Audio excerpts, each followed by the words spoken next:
Boa noite ou boa tarde, não sei que horas você vai estar deparando com esse vídeo que a gente fez de uma forma muito especial para falar de um assunto que é bastante tabu, que é mantido em segredo, não se fala nada, todo mundo faz, todo mundo usa, todo mundo gosta, mas ninguém fala disso.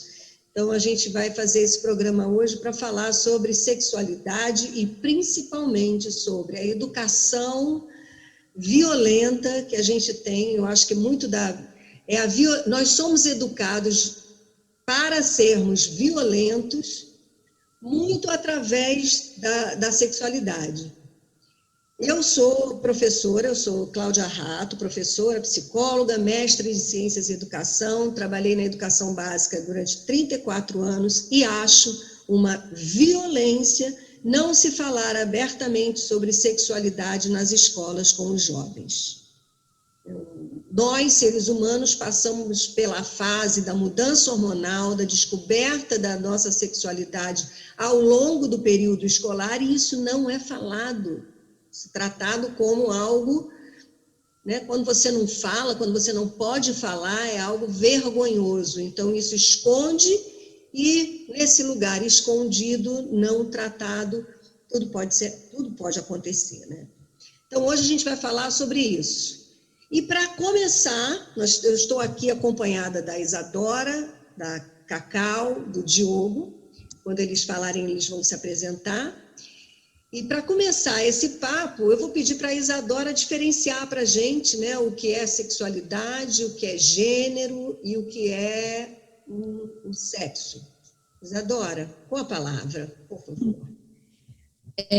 Eu acho importante, né, quando a gente começa a falar de sexualidade, uma coisa que me ajudou muito a me posicionar na vida e me compreender melhor foi quando eu entendi a diferença que gênero é uma coisa, sexo biológico é outra e sexualidade é uma terceira coisa.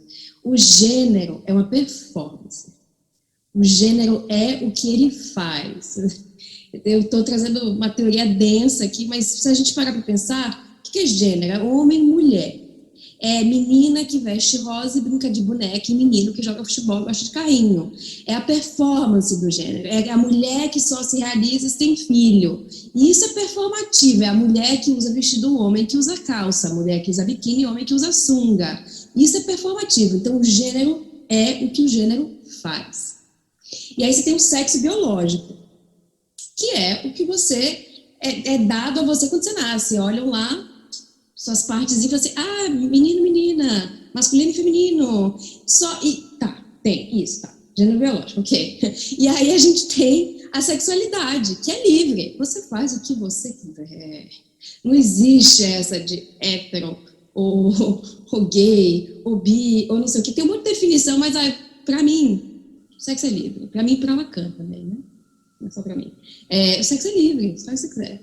E aí, uma coisa que eu gosto de falar de gênero, de sexo biológico e de gênero também, é que até o sexo biológico, se você for ver fotos de órgãos genitais, que você usa para definir, isso é masculino e isso é feminino, tem um espectro de órgãos genitais com aspectos muito diferentes e eles passam por um espectro entre um e outro. Então, você vai me dizer que é binário? É homem ou mulher, masculino ou feminino? Não é. E se o gênero é uma performance, se eu escolho usar calça hoje, por isso eu não sou mais mulher? Se eu escolho não usar um biquíni para ir pra praia, eu não sou mais mulher?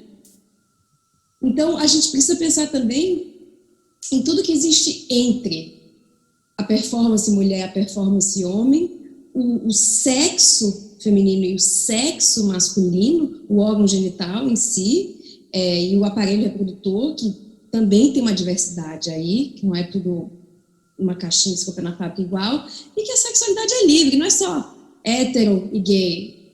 Deixa o povo, sabe, tendo consentimento, tá tudo certo. Eu particularmente acho que todo ser humano, ele é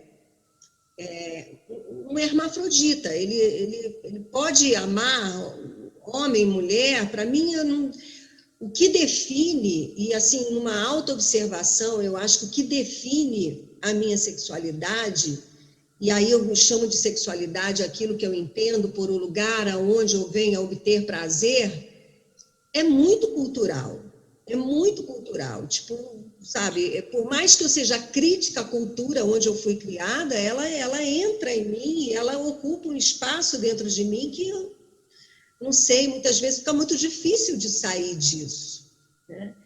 Então, eu me lembro, por exemplo, de sempre ter achado a pornografia um lugar completamente distante daquilo que eu entendia por prazer a partir da prática sexual.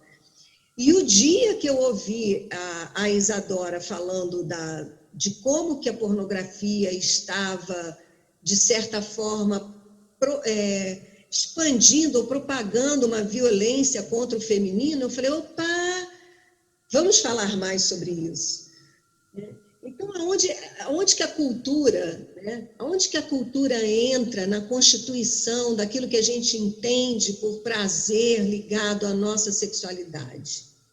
Eu acho que a Cacau talvez possa falar sobre isso melhor do que eu, mas eu acredito muito que o que você falou da sua sexualidade, que você acha que tem uma construção cultural muito forte em cima dela.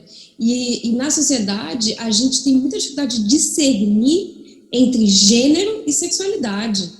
A gente vive num emaranhado de gênero, sexo biológico e sexualidade. A gente acha que o sexo biológico determina o seu gênero e o seu gênero determina a sua sexualidade. Não necessariamente. A sexualidade é livre. Sua performance de gênero é livre. São três coisas que não necessariamente precisam andar juntas. Não é porque nasceu uma pepequinha que vai virar uma mulher que vai ter que gostar de um sexo assim, assim, assado. E geralmente o assim, assim, assado são imagens que a gente tem na cultura popular que vem muito do audiovisual, de fotos, do pornô. Hoje em dia tem pesquisas, o Pornhub, ao mesmo tempo que ele é uma plataforma de pornografia mundial, ele coleta dados, e o Pornhub vive, uma vez no ano ele libera a pesquisa que ele faz. E todo ano você vê que tem muita gente, muito adolescente e muita gente que usa pornografia com educação sexual. É como os jovens têm se educado sexualmente, têm feito a própria educação sexual hoje em dia. Porque não se fala disso na escola, o que é uma violência, não se falar de sexualidade na escola. Aí isso fica livre para ser aprendido de qualquer jeito, né? Literalmente de qualquer jeito. Mas tem algo para ser dito a respeito da cultura, né, a partir de Cacau e de Diogo também, né? Porque Diogo vai mais fundo nessa história de como essa cultura, né, que caldo cultural é esse que a gente está inserido para entender a sexualidade dessa forma tão violenta, né? Eu acho interessante entender que essas três coisas não necessariamente estão juntas, estabelecer isso para a gente poder construir em cima. Sim, pegando o gancho, né, do que vocês estão falando, eu vivi um caso assim na minha infância em que eu não lembro se foi na escola ou se foi no postinho de saúde da minha cidade, que eu recebi um encarte, uma folhazinha que era como se fosse um desenhozinho, né, dos órgãos genitais masculino e feminino, ensinando sobre a sexualidade, sobre usar preservativo. E na inocência eu cheguei em casa e estava olhando e lendo o livrinho, né? E aí os meus pais viram esse folheto, esse livrinho, e eu fui reprimido, né? De certa forma me brigaram, né? Por eu estar com aquilo, e quem tinha me dado, e foi justamente agora eu estou lembrando, um funcionário da área da saúde, que inclusive é primo da minha mãe. Então, assim, eu fui obrigado a voltar lá nesse posto de saúde para devolver o folder, e aí depois eu lembro que eu me fechei para falar sobre sexualidade com relação aos meus pais. Então, eu, como bom exemplo de todo homem, por não ter essa abertura também sobre falar sobre sexualidade, eu tive que descobrir sozinho, né? Ou descobrir com amigos, né? Com a pornografia. Então, sempre fui estimulado a ter que buscar o reprimido, o oculto, o que não podia ser falado entre um assunto familiar. Então, a partir daí, eu desenvolvi toda essa questão de repressão sexual também, que aos poucos, né, quando eu fui me empoderando, me conhecendo, entrei na busca do autoconhecimento, que eu fui começando a quebrar um pouco esse padrão, essas crenças, e comecei a modificar a minha vida, né? Então, basicamente, né, como várias pessoas, né, principalmente falando dos homens, também tem toda essa repressão, mas, por outro lado, também o homem sempre é muito estimulado não, o homem é o garanhão, o homem pode tudo, a mulher que tem que ser a virgem santa que vai casar virgem, mas o homem, na puberdade, ele já pode ir para a zona e, né, como é muito comum nos homens ter essa iniciação sexual em prostíbulos mesmo, né, nessas áreas de você pagar para você ter o prazer, né? Engraçado como o dinheiro está sempre vinculado também a essa questão, né, da sexualidade, de você não ter o prazer de conquistar, né, um parceiro ou uma parceira, mas sim de você, não, eu posso pagar, eu tenho direito de pagar, porque aí eu vou fazer todas as minhas vontades porque eu estou pagando. Porque sabendo, né, que se for uma mulher, uma donzela ou alguém com, de certa forma, algum respeito, né, ao próprio corpo, que não vai permitir ser abusado, né, não vai permitir violência. Então entra todo esse aspecto mesmo da criação, né, da repressão sexual já na primeira infância, que aí a Cláudia pode explicar um pouco melhor essa questão das primeiras cartas do tarô, da maternagem, né, desse processo de condicionamentos que acontece nessa primeira infância. Muita coisa aí já foi ensinada, né? A gente ensina demais, né, pelo comportamento. Quer dizer, só nessa história você já contou que você aprendeu que não podia se falar sobre sexo, que o sexo era alguma coisa que deveria, um assunto que não pode ser tratado, que você você pratica, você tem a iniciação sexual com alguém que você não respeita, né? Porque tem a questão do respeito, alguém que não se respeita, alguém que vende o próprio corpo. Então, quer dizer, tem a ver com não respeitar o corpo, a sexualidade. E aí aquela mulher que vai se guardar virgem para se casar com você, ela vai permitir que você a desrespeite? Então, quando você finalmente casar com ela e ela poder, então, né?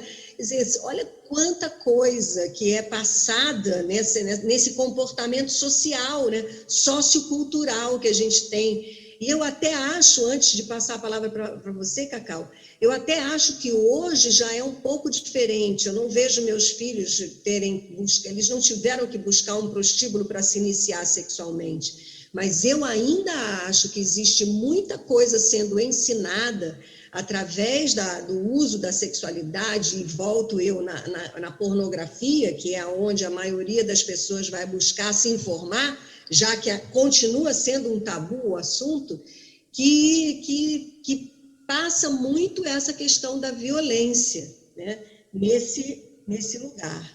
Então, Cacau, fala, meu bem. É muito interessante a fala do Diogo, né? Muito rica, porque é isso.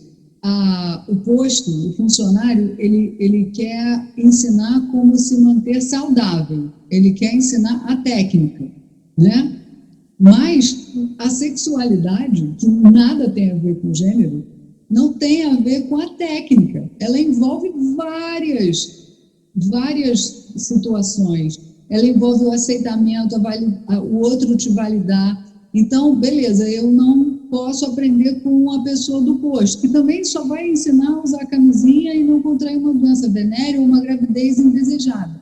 Mas o sexo, ele vai muito além disso. Então, onde é que essa primeira experiência pode acontecer? Onde é seguro que ela aconteça? De uma forma não falada. Então, tem que ser reprimido no escuro, e aí ela acontece como uma coisa meio perversa, um prostíbulo, alguém pagando para isso acontecer.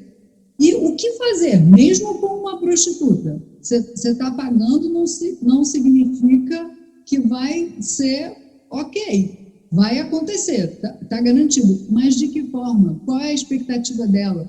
como se toca esse corpo feminino, mesmo para ter prazer, né? Então, isso fica condicionado a uma função biológica não dirigida, e aí começa a violência. Essa violência começa aí, né? Essa prostituta também não sabe o que ela vai fazer, como que ela vai conduzir, ela tem que agradar o cliente. O que ela faz? Ela demonstra prazer, enfim. E aí, para onde que esse homem que está vulnerável, começando a sua vida sexual, ele vai parar? Porque em casa não pode, no posto não pode. Com a prostituta, ele não tem certeza do que ele está fazendo. Ele vai parar na pornografia, que é a forma educativa que ele tem. E que existe, eu acredito, o pornô legal, educativo. Tem um filme maravilhoso que chama, pode falar, né? Guia dos Amantes, é incrível, mostra próstata, mostra casais de vários mundos se tocando, fala das preliminares, onde é que a gente classifica esse tipo de filme? No pornô. Tem a Emanuele, que entrou no circuito na década de 70 como pornô, e ele é extremamente filosófico. Ele mostra o corpo feminino, ele fala de meridiano de energia, fala de uma cultura, que é a cultura na Tailândia, que é sexual, mas que não é agressiva, né? Apesar de ser uma capital de turismo sexual, eles têm a sexualidade e o prazer abordados de uma outra forma. Então, acaba indo para lá, né? Para o pornô. A questão é que nos atendimentos com Tantra, que é o que eu experimento, é o que eu cuido, é o que eu trato, a gente tem mulheres que são muito feridas, que têm a sua sexualidade abusada, e elas se desconectam completamente do corpo, do sentir da sua própria relação com as suas emoções e com o seu corpo. Elas não sabem o que elas querem, e elas não tiveram acesso à pornografia, elas tiveram acesso, muitas vezes, ao seu primeiro contato sexual através de um abuso muito cedo. E isso é muito, muito ruim, isso cria um buraco em que nem o gênero, nem a sexualidade, nem o amor, isso fica muito confuso, muito desorganizado. Então, é um lugar de ressignificar, sabe? Tem uma área aí do que você falou, Cacau, que eu acho que tudo que se fala sobre sexo e sobre sexualidade até hoje continua sendo muito técnico, né? Porque o que vai dar justamente o que vai trazer um pouco mais de alma para isso são os relacionamentos, né? Como é que você encara esse relacionamento? Eu fico me perguntando, será que o homem sabe muitas vezes que ele está abusando quando ele está cometendo um ato sexual, por exemplo? Será que ele se percebe num ato abusivo, né? Porque a gente, na medida em que não fala disso, não é um assunto velado, o que vai ser aprendido vai ser sempre para o lado do técnico. E aí, quando você fala que as mulheres se dissociaram do sentir, né, eu fico pensando, bom, já que é tão técnico, já que é alguma coisa que eu não consigo entender psicologicamente, eu não consigo saber onde colocar minha alma nisso, né? Eu me desassocio. E aí essa prática, que é uma prática do prazer, ela fica desconectada, as pessoas não conseguem se apropriar do prazer que a sexualidade, que a prática sexual traz. Será que é por isso que a sociedade fica enlouquecida, bebendo, se drogando e tomando remedinho, Prozac para ter prazer? Porque não consegue tirar o prazer daquilo que nos foi dado para isso? Sim, muito interessante. E violenta, muito violenta. Violenta. E cheia de vergonha, né? Você vê esse relato do Diogo, tem muita vergonha.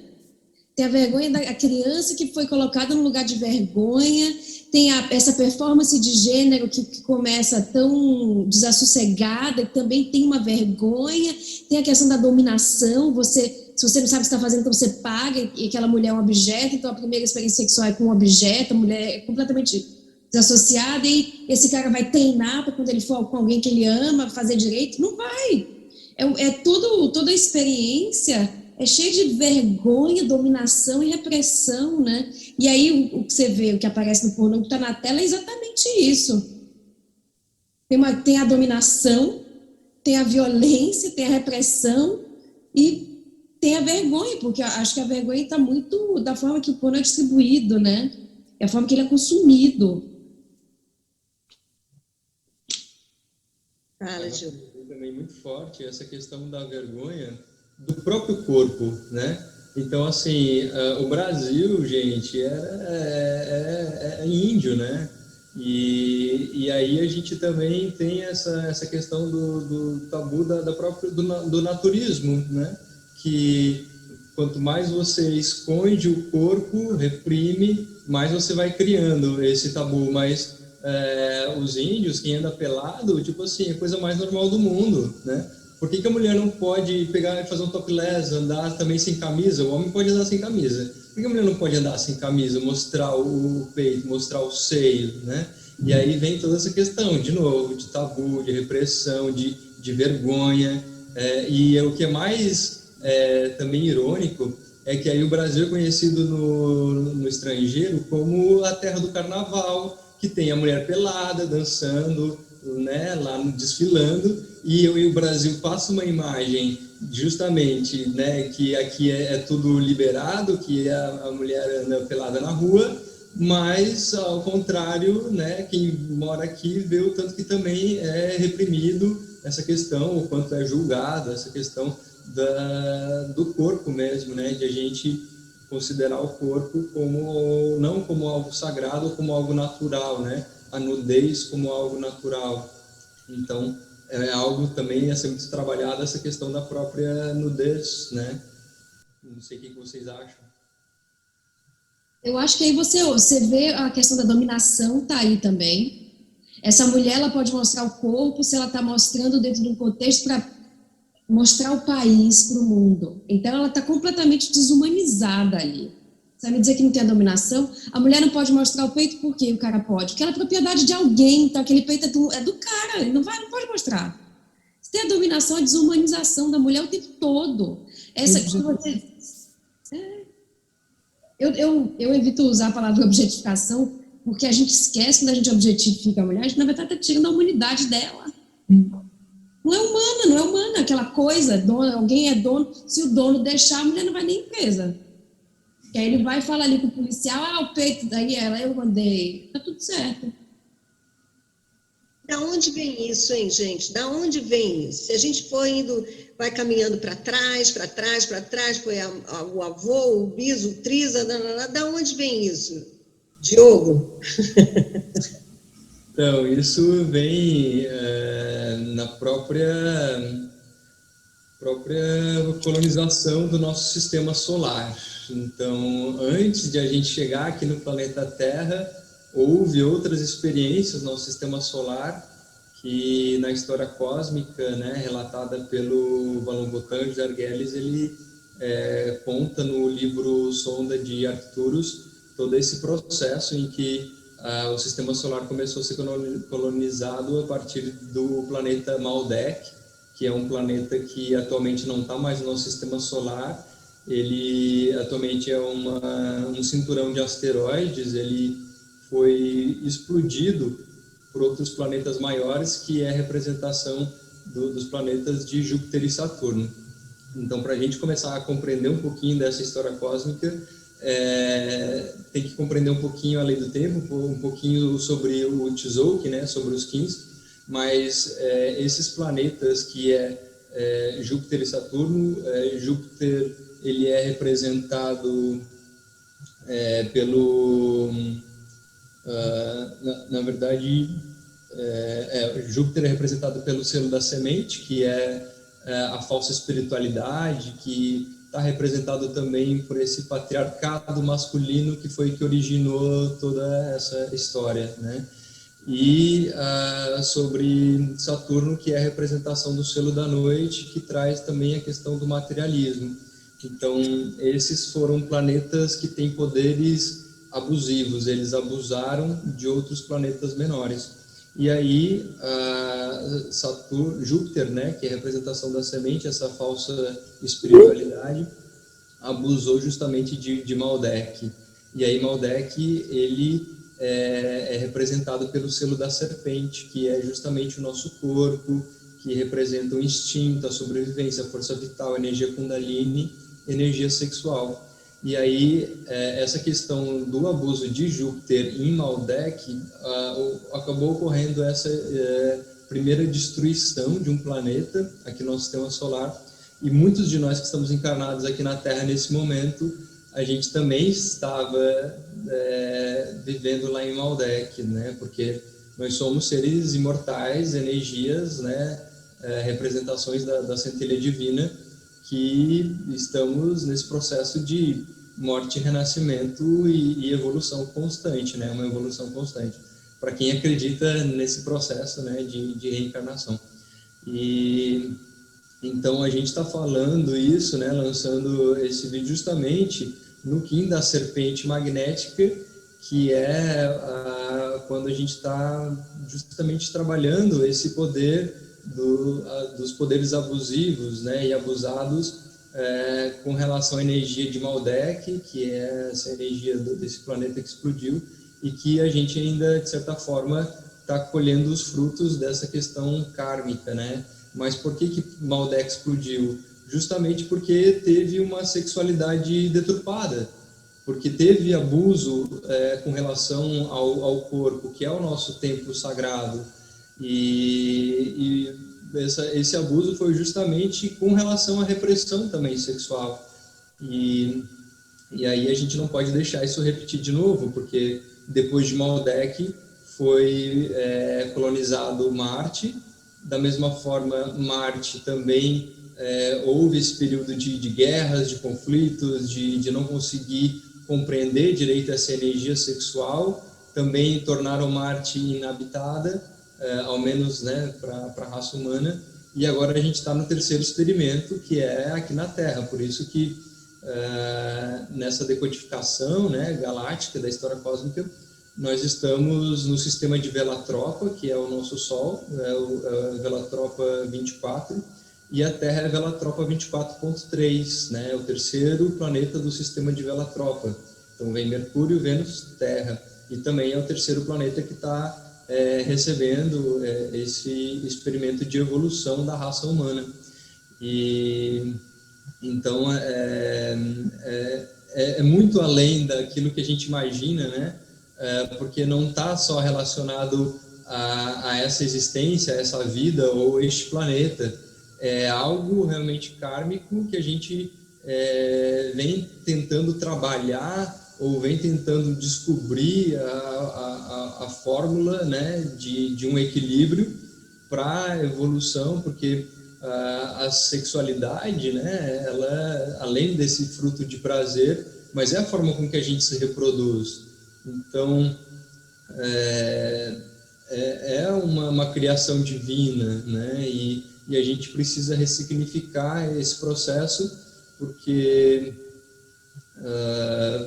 realmente o que está em jogo é a sobrevivência mesmo, né? Que a serpente traz da raça humana, e é uma forma também de evolução mais rápida, né? De deixar os descendentes que estão nascendo mais evoluídos. Isso é um fato.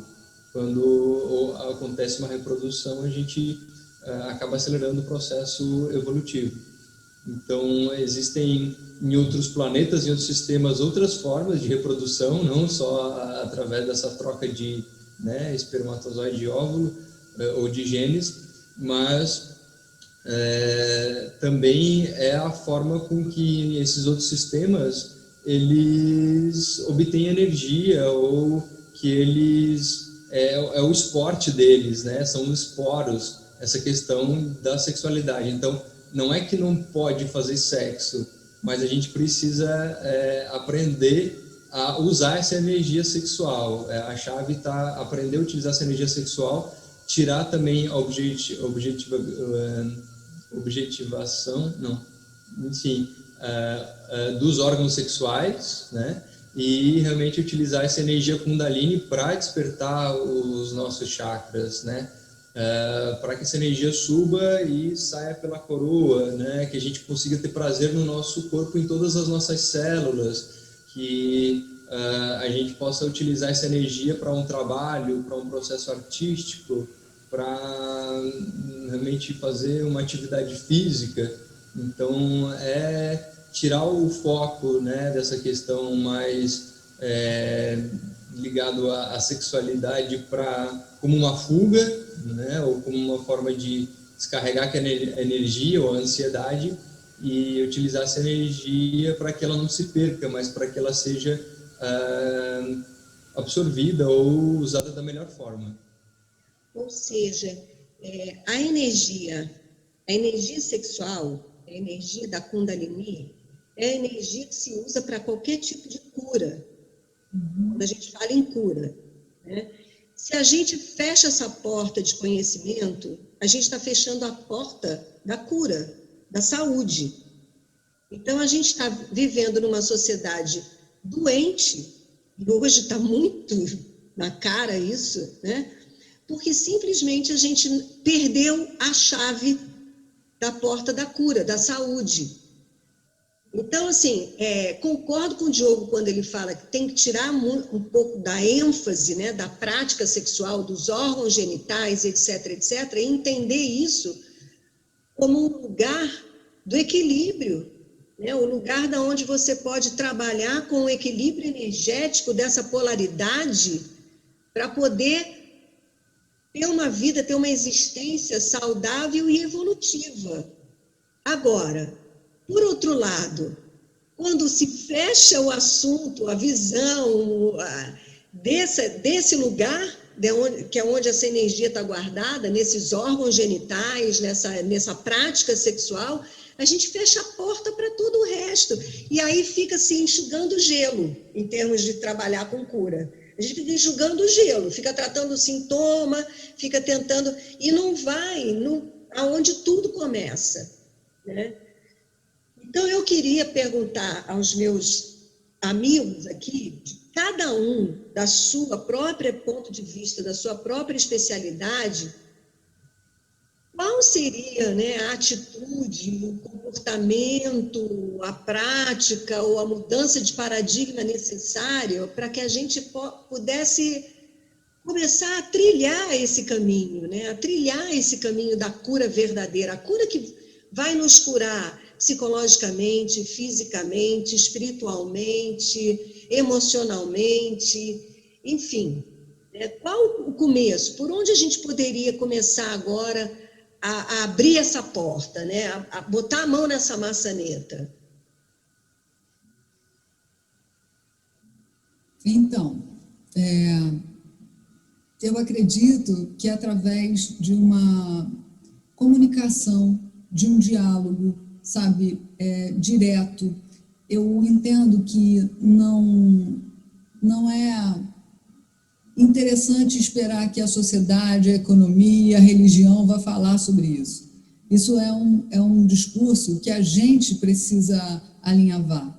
Acho que a disputa entre os gêneros é uma perda enorme de tempo. Culpar os homens é polarizar algo que não vai levar ninguém a nada.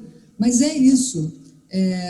É o diálogo, é dizer para o outro o que você quer, né? E entender que isso não está numa caixinha, é particular demais.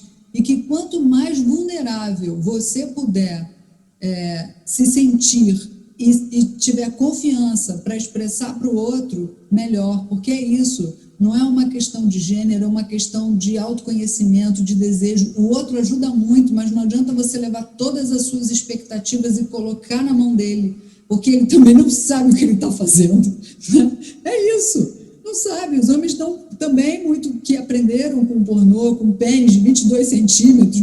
Nem todos têm isso. A maioria não tem. A maioria não tem uma ereção de horas. Isso é uma fantasia, uma ilusão. Então, precisa ser desconstruído junto com o outro e ser construído um lugar de prazer através da linguagem. A linguagem ela vai ser fundamental para a construção dessa nova sexualidade, porque a oportunidade é agora, mais do que nunca, sabe? Os adolescentes já têm uma outra postura, aconteceu algo inusitado num grupo, né?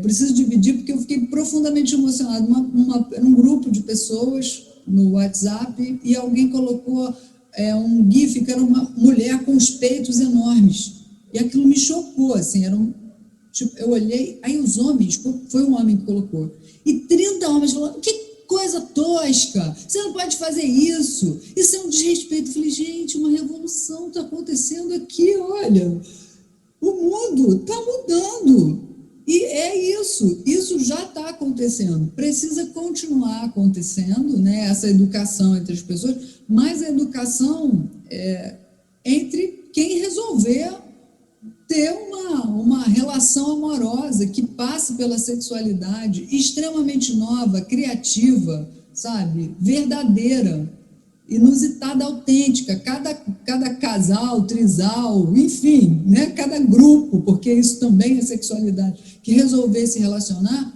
que seja de forma vulnerável, segura, tecnicamente, é necessário, camisinha, tudo isso, mas não emocionalmente, realmente se colocando vulnerável e permitir que o outro também seja. Então, é assim que eu percebo que essa transformação vai acontecer, já está, de alguma forma, acontecendo de forma saudável, e vai levar o planeta, né, Diogo, para um outro patamar, né? Eu acho que, como a Cacau falou, né, através da linguagem a gente consegue mudar as coisas. O audiovisual é uma linguagem, o cinema é uma linguagem. E é uma linguagem que tem um compromisso de representar a realidade como ela é. E tem a suspensão da incredulidade, né? Quando você vê um filme, você suspende para aquele tempo que você não acredita e você entra no filme e tem toda a transferência daquelas imagens, aquelas pessoas e tal.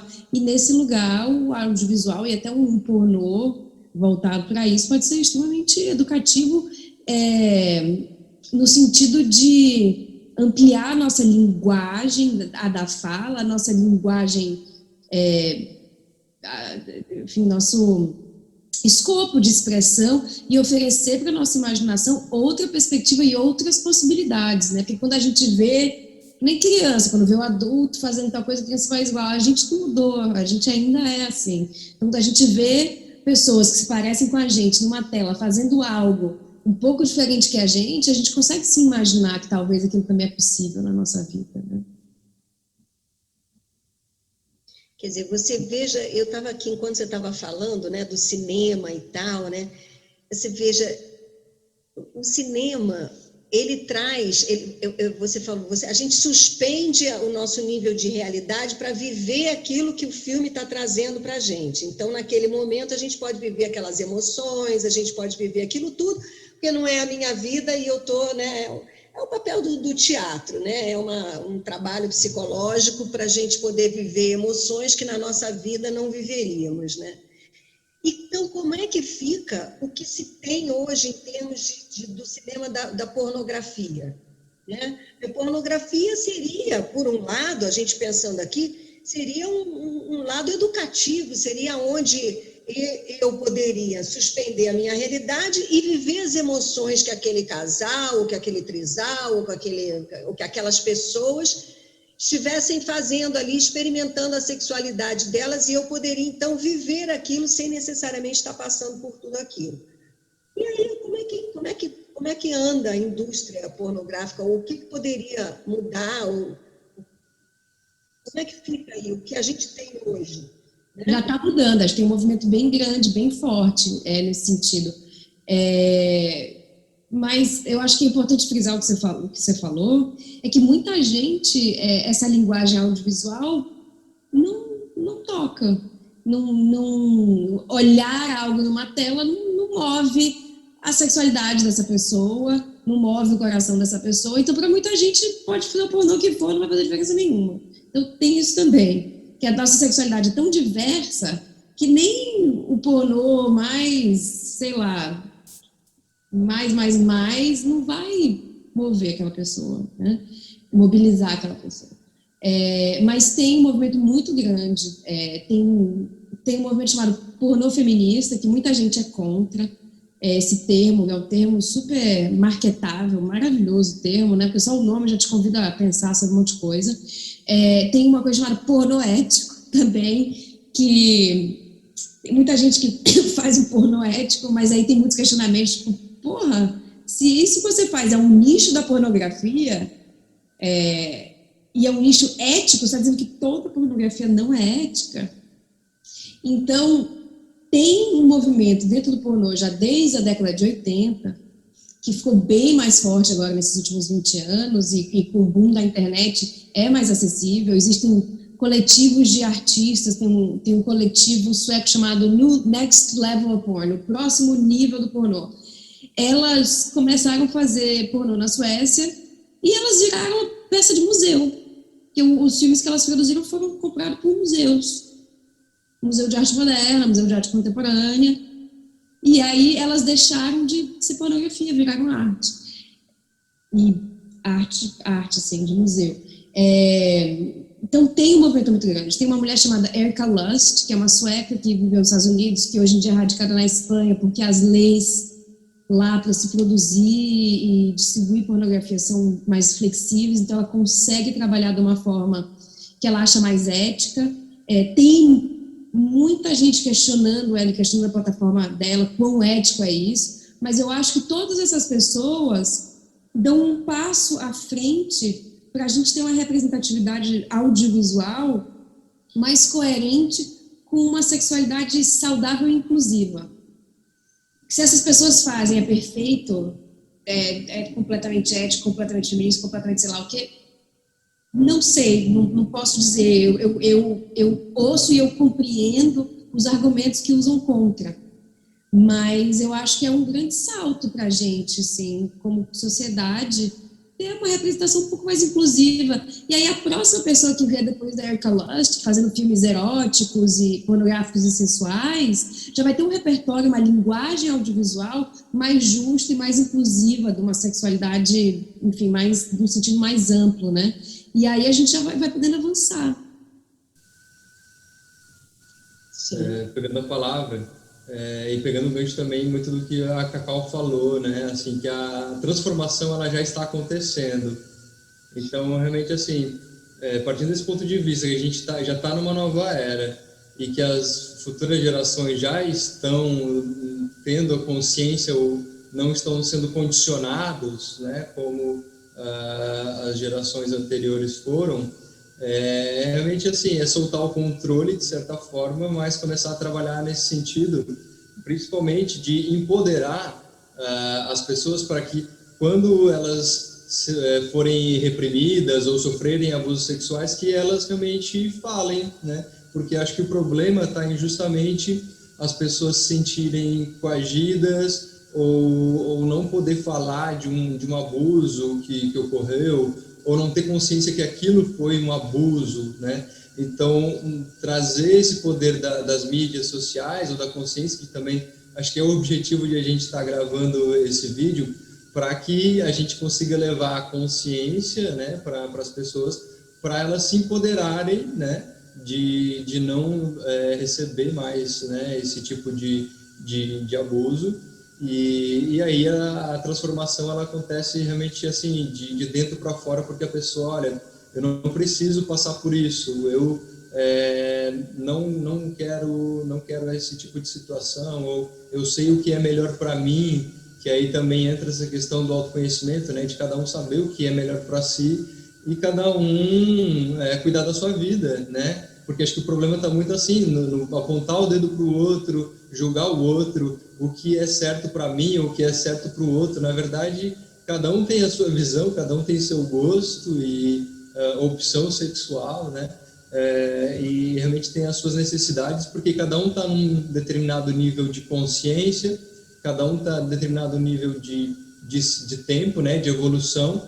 Então a gente não pode acusar ninguém o que é certo e o que é errado, para não entrar realmente pesando para um lado da balança, mas de empoderar as pessoas para buscar o que é melhor para si, né? Então, acredito que a mudança já está acontecendo, né? É uma nova era, um novo momento que a gente está vivendo, né? único, né, na Terra. A gente tem que agradecer muito por estar vivendo essa experiência aqui na matéria na Terra, nesse momento de evolução, de ascensão, né, e realmente compreender que esse fato já está acontecendo. A gente só precisa realmente levar a informação para o maior número de pessoas possíveis. E é nisso que eu confio, né, e acredito também, e também como, de certa forma, servidor da luz, né, de passar essa mensagem também para que as pessoas se empoderem, né, da sua própria energia, do seu próprio poder. Eu acho que a gente pode aqui pensar e sugerir uma postura contra a cultura, né, totalmente contra a cultura do que nos foi passado até hoje a respeito da nossa própria sexualidade. Porque se você pensar bem, todos os palavrões, toda a forma de você agredir o outro vem desse lugar. Caramba, como é que pode, sabe? Nossa sexualidade foi usada como uma arma o tempo todo, sabe? Então, assim, a gente precisa estar atento, sabe? Colocar uma luz sobre isso, sabe? Olha, toda vez que você pensar na sua sexualidade, olha para isso, olha como foi construída de uma forma agressiva, violenta, desrespeitosa, sabe? Não sobra nada. Se você for olhar de perto, não sobra nada, não sobra um fio de delicadeza, sabe? Sobre um ânus, um pênis e uma vagina, não sobra nada, sabe? Então, assim, acho que a gente pode deixar, assim, sugerido, sabe, uma postura contra a cultura violenta da sexualidade. E olhar com ternura, olhar com carinho, sabe? Olhar com singularidade, né? Porque não existe um padrão, sabe? Então, assim, não tem como a gente apontar existe sim um autoconhecimento, uma necessidade de autoconhecimento para a gente parar de apontar o dedo para o outro, inclusive no sentido de querer que o outro proporcione o prazer que eu quero para mim, né? Então, assim, o outro não tem como saber se eu não falar, e vou para o que a Cacau falou, se eu não falar sobre isso, se eu não tratar disso, se eu não me conhecer bem, né? Então, a gente precisa parar de apontar o dedo para o outro, começar a se conhecer melhor e estabelecer uma leitura totalmente contra a cultura daquilo que nos foi oferecido a respeito da nossa sexualidade desde sempre. Como o Diogo colocou, sabe, o papo é galáctico.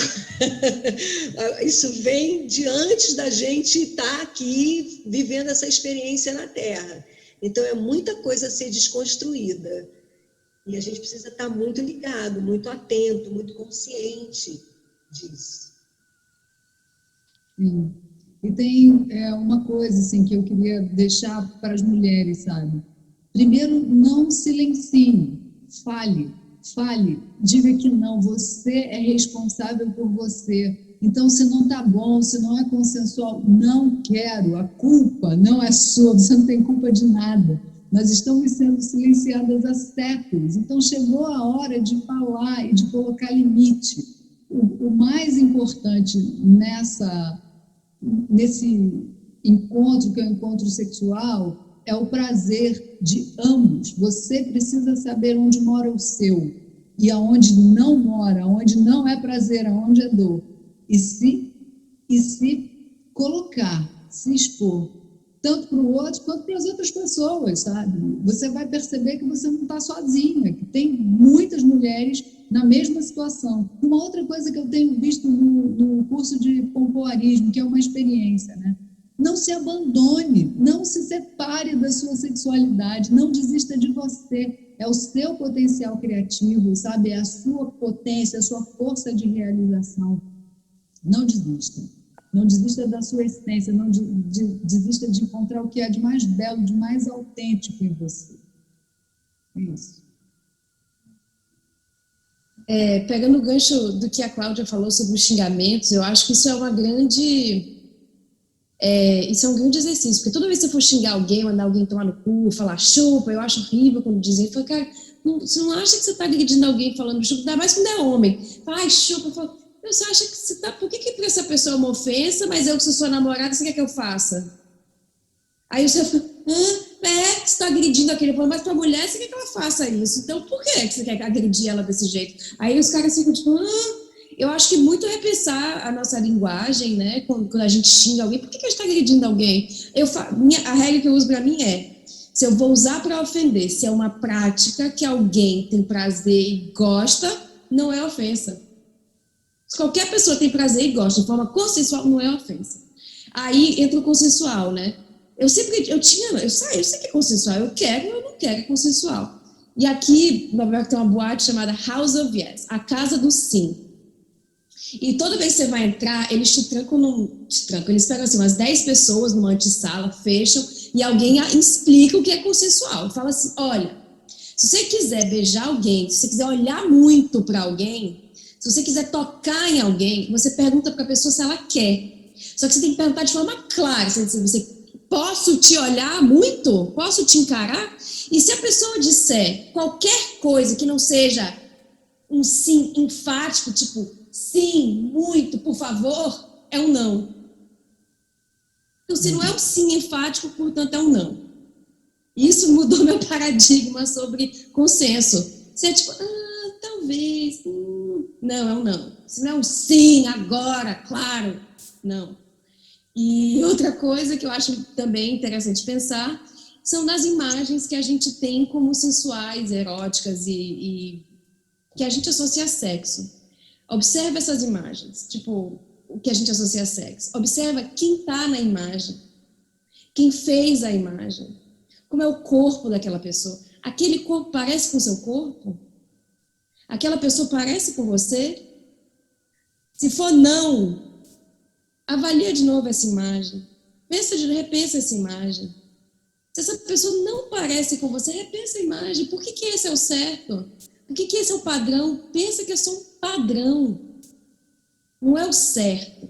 Então, acho que a gente tem que ter muita atenção para a gente olhar as imagens que a gente acha que são sensuais, eróticas e tal. E o que eu uso muito é, parece comigo? Não. Então não serve.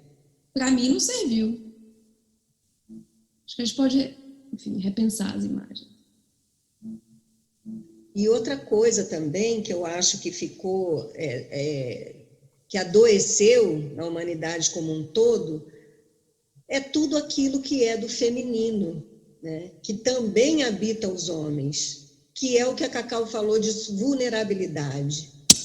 A gente esqueceu disso, a gente está sempre defendido, sempre na segurança, sempre de posse, sempre... E nas relações, né, e aí o sexo e a sexualidade, ele é o princípio, né, daquilo que magnetiza, que faz a gente querer o outro, buscar fora de nós, ele passa pelo estabelecimento de uma relação. E você não consegue estabelecer uma relação verdadeira fora dessa dupla dominante e dominado, se você não for vulnerável. Se você não abrir um campo de vulnerabilidade. Sem um campo de vulnerabilidade, um está sempre sendo dominado e o outro está dominando. Porque aquele mais inseguro, o outro... Entende? Então, assim, a gente precisa, sabe, recuperar esse lugar, sabe, de se expor, de estar vulnerável, de não saber, da dúvida, o lugar da dúvida, o lugar da... Não sei, talvez eu não tenha uma resposta agora, então agora não é o momento, sabe? O lugar onde as coisas não são tão claras, sabe? Existe um lugar onde as coisas não são tão claras e tudo bem. E tudo bem, sabe? Dá um tempo para as coisas não serem tão claras assim. Esse é um lugar também que eu sinto muita falta, sabe? Muita falta na sociedade como um todo. No campo da terapia, não sei o que eu faço, ótimo, fica sem saber um tempo, pelo amor de Deus, porque se você souber logo, acabou, fechou, não vai ter mais descoberta nenhuma, não tem um canal para a intuição chegar, sabe? E eu acho que isso faz parte também tá dentro dessa caixinha, sabe, da nossa sexualidade, que foi padronizada no masculino e no feminino, nos órgãos genitais, então está tudo muito ali, muito fixo, e não tem um lugar do meio, não tem um lugar do, sabe, quem sabe talvez não é bem assim, sabe? Eu acho que esse lugar, ele precisa ser resgatado entre nós. Só tem esse lugar, né? Porque a gente fica preso na performance do gênero. Se eu sou mulher, portanto, gosta de X, Y, Z. Homem, portanto, fará X, Y, Z. E não ter essa certeza é se liberar um pouco dessa performance, né?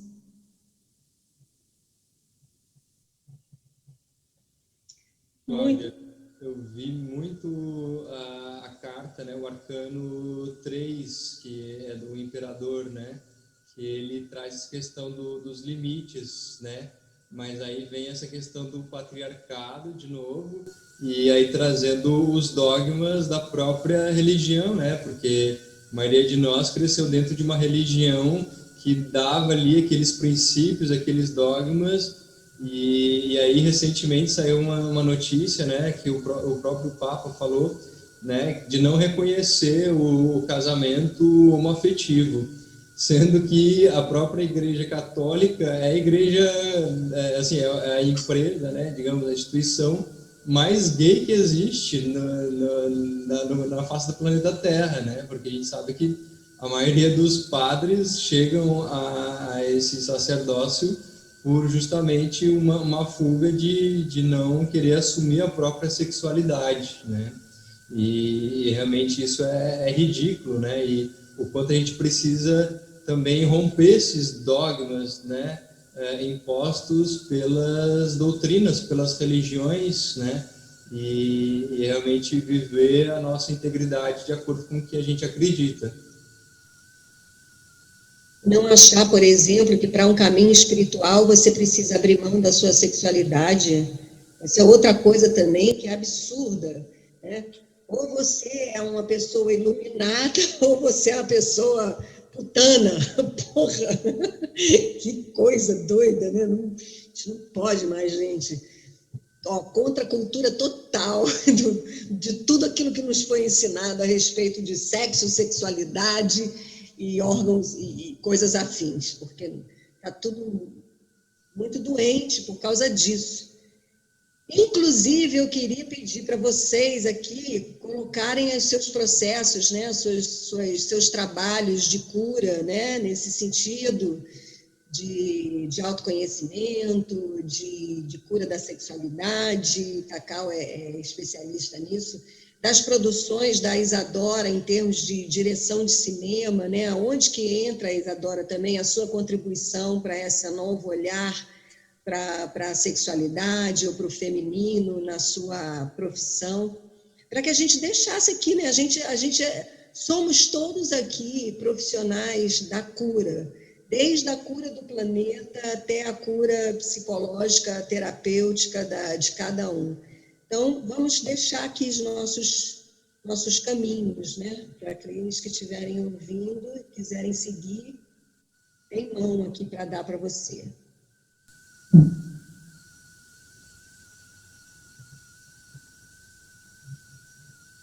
Posso começar, então?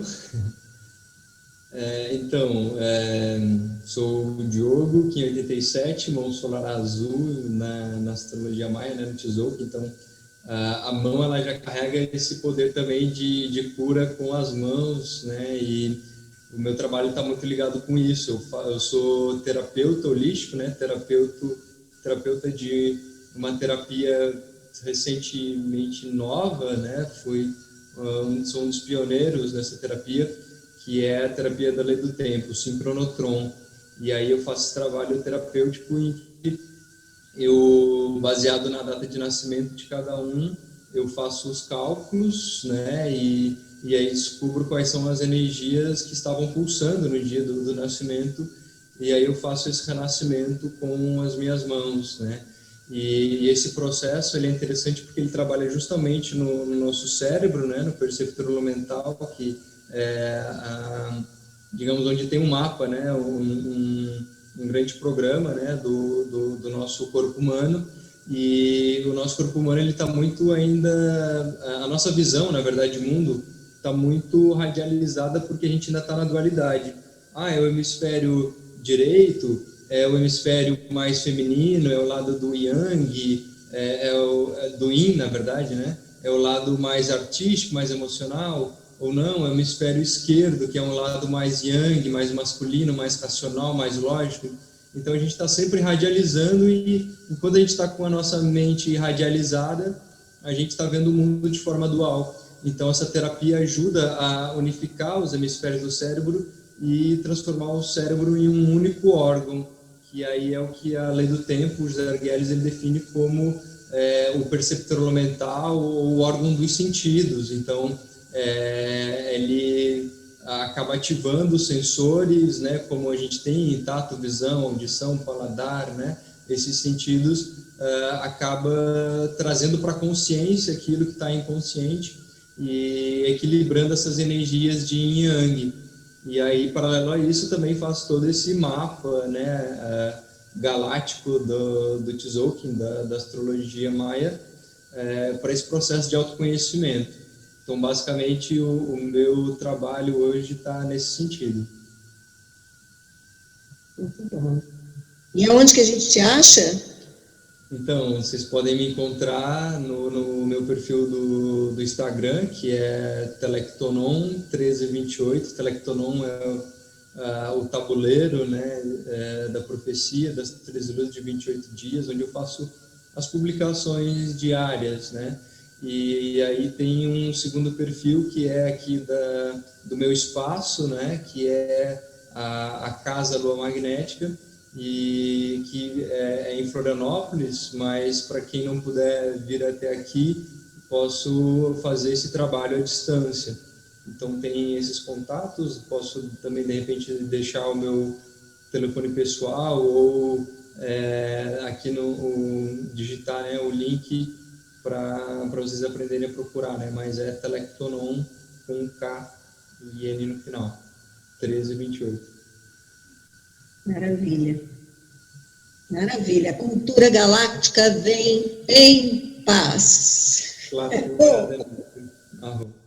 É isso aí. Bora levar essas consciências aí, porque somos um planeta navegando, e a galera toda, os irmãos estelares, estão assim de olho para ver se a gente dá esse salto agora, dessa vez direitinho, né? Então, pô, já estamos dando, né, Diogo? Sim. Fala, Cacauzinha. Então, eu sou a Cláudia Guilherme, a Cacau, sou terapeuta tântrica, conduzo grupos em retiros, e na pandemia as coisas estão bem diferentes, né? Mas é um trabalho que eu adoro fazer. Sou gestora também do Espaço Saúde e Terapias, na Mário Portela, em Laranjeiras, e lá nós construímos um grande do tamanho do coração, que é um festival de saberes femininos em movimento, Semearte. Já tínhamos 2 edições, a primeira lá, fisicamente, a segunda online.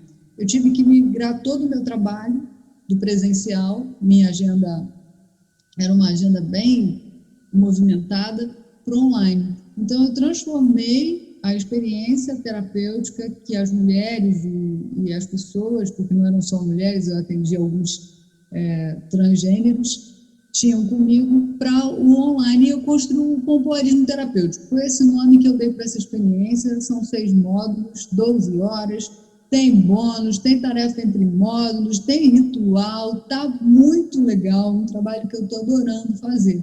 Então, hoje, eu sou disponível no curso de pompoarismo, começou ontem a 6ª turma, e através de mentorias, que são trabalhos específicos ligados à sexualidade, autodesenvolvimento e também com relacionamento. Eu sou, enfim, terapeuta tântrica e também trabalho com casais. Vocês me encontram no Instagram, com Portal Cacau, no meu canal no YouTube, que também é Portal Cacau. Eu estou no Rio de Janeiro, meu WhatsApp é 21 98737 3810. É isso. Obrigada por estar aqui. Uma alegria imensa. Obrigada, Cacau. Obrigada. Fala, Isa. Eu sou diretora de cinema e venho estudando como que a gente desmantela essa linguagem audiovisual, tira ela, enfim, como desmantelar a linguagem do audiovisual para incluir outras visões nessa linguagem, né? Porque essa linguagem, ela é muito... Ela tem um olhar dominante, né? Como desmantelar esse olhar dominante para incluir a diversidade que a gente tem na vida, sabe? De corpos, de crenças e de prazer, ainda mais do prazer da mulher, né? Que eu acho que no cinema é tão omitido quanto na nossa vida. E eu acho que a partir do momento que o cinema incluir essas outras perspectivas, a gente consegue talvez inspirar as pessoas a incluir isso na vida. Show. E onde que a gente te encontra, caso a gente queira você para ajudar a dirigir o filme? Orçamento. Pode me encontrar no meu Instagram, @DoraIsadora. Eu não posto muito, não sou de falar muito, mas quem sabe. Mas está lá, né? Tô lá, tô de olho. Então, eu sou Cláudia Rato, né? Acho que você está assistindo aqui nesse canal aqui do YouTube, em que eu utilizo para fazer meditações guiadas, e eu me dedico inteiramente a ensinar a prática da meditação, porque, do meu ponto de vista, meditar é uma habilidade humana, faz parte do desenvolvimento desse cérebro aqui, que o Diogo trabalha também lá do ponto de vista do telectonon. A gente precisa desenvolver a habilidade humana de desenvolver o terceiro olho, que é o olhar da imaginação e que é o olhar que a gente abre com a prática da meditação. Então, eu conduzo as meditações guiadas aqui no canal, principalmente para você que acha que nunca vai conseguir meditar. Ela vem guiada, prontinha, assim, para você viver a sua experiência. E também conduzo a jornada arquetípica para o autoconhecimento através do tarô. Porque eu mostro para você que o tarô não é um baralho, ele é um livro, o livro dos arquétipos da psique humana, e se você aprender a ler esse livro, você vai aprender a se ler. E aí você tem um super instrumento de autoleitura para o seu autoconhecimento. Então, é a jornada e a meditação. O canal é esse aqui, o YouTube Meditação Laica.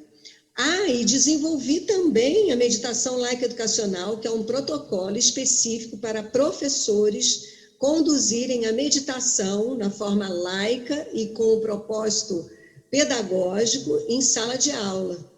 Então, eu hoje já tenho multiplicadores, já tenho professores que capacitam professores a conduzir essa meditação dentro do currículo escolar, para que os alunos, os jovens, possam ter essa prática de autoconhecimento desde os bancos escolares, que é a meditação laica educacional, e que você encontra no site meditaçãonaeducação.com.br. Eu aqui e no Instagram também, com @meditareduca, também estou lá. Tá bem? Então, se você gostou desse papo, não se furte em nos procurar ou em começar a exercer a contracultura da violência na sexualidade. Fala. Isa, você tinha pedido a palavra? Eu acho que a gente só mal tocou na ponta do iceberg, né? Que a gente falou, assim, a gente foi passando por cima de umas coisas que a gente pode aprofundar sem fim, né? Faltam as perguntas, né, de quem está ouvindo, né? Porque quando a gente tem uns interlocutores, eles colocam para a gente dúvidas ou indagações que a gente certamente passou por cima. Então, se você está assistindo esse vídeo, coloca aí no comentário o que você quer ouvir, né, aqui embaixo, aqui nos comentários. Quem sabe a gente não repete esse encontro para conversar com você, atender você nas suas questões também, seria maravilhoso. Tá? Aí a gente se encontra de novo para falar mais sobre isso. Foram milênios, né, de escuridão, né? A gente está começando a acender essa luz, tá bem? Então é isso, gente. Vamos nos despedir. Gratidão. Gratidão imensa. Gratidão a você que esteve aqui com a gente. E são 23h23. Beijo. Tchau.